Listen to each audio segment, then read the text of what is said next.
La Paz, Bolivia. At almost 3,700 meters, it's the highest capital city in the world. It also holds the more dubious honor of marking one end of the most dangerous road on the planet. And that's why I was here.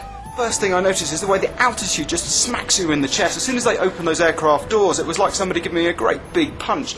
And to be honest, every single movement is an effort. I hope I get used to it soon, because at the moment, I'm feeling terrible. Altitude sickness is just one of the problems that I faced. El Camino del Muerte, the death road, claims the lives of around 100 people every year. It clings precariously to the mountainside between La Paz and the town of Coroico in the thick jungle of the Yungas. The next day, I was woken by the sound of dancing in the streets, a promising start to my Bolivian adventure, and a charming traditional soundtrack as I headed out of La Paz. In a country where ancient trucks and overloaded microbuses are the normal form of transport, my supercharged Range Rover Sport was pretty conspicuous as I left the city.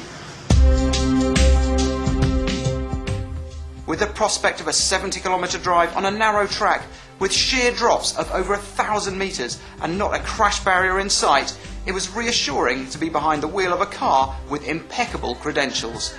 But even Land Rover's legendary ability might not be enough to see me through, warned my guide Hugo. An experienced mountain climber, Hugo recommended we sort out a sorcerer. Yeah, we need to bless our car, to go down on this road, because it's the death road, we need all the help that we can.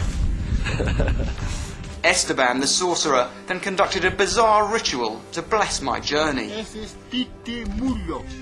He prepared effigies of cars and trucks and a horrific-looking desiccated chicken. He asked me to sprinkle coca leaves on this peculiar pile. Then he built a fire and burnt the lot. Then he broke out the beer, advising me to get drunk before attempting the crossing.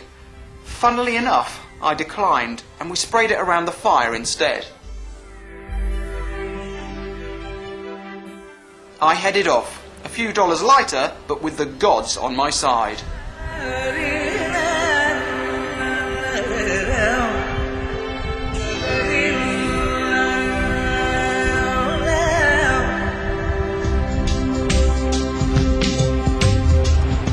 It wasn't long before progress was halted by a huge rockfall.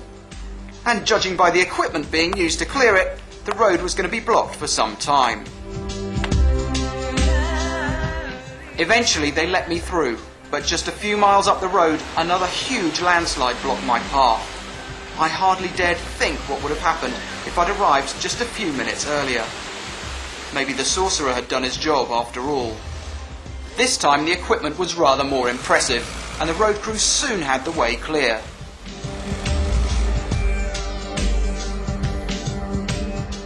Progress is slow on the world's most dangerous road. There are landslides and continuous roadworks to deal with. The dirt road is frequently rutted or caked in mud, and the Range Rover's terrain response system got a serious workout. There's also a tremendous amount of traffic. Trucks carrying produce from the lush Yungas to the capital and hastily driven microbuses ferrying people drive with complete indifference to the road's reputation. The track is narrow, and passing requires a great deal of skill and cooperation between drivers.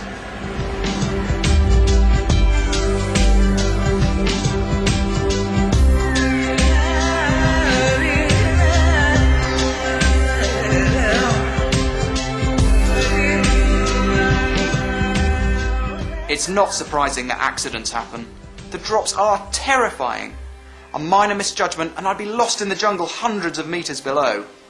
Memorials to those who have lost their lives are everywhere.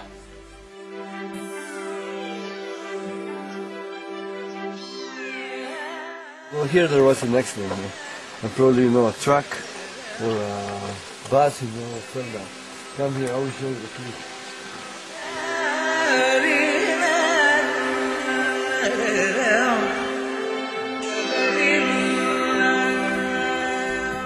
One man trying to reduce the death toll is Timoteo. In 1978, he lost his family on this stretch of the road when their bus went over the edge. Since then, he's dedicated himself to saving lives by acting as a kind of human traffic light. He's here every day in all weathers, surviving on tips from grateful drivers.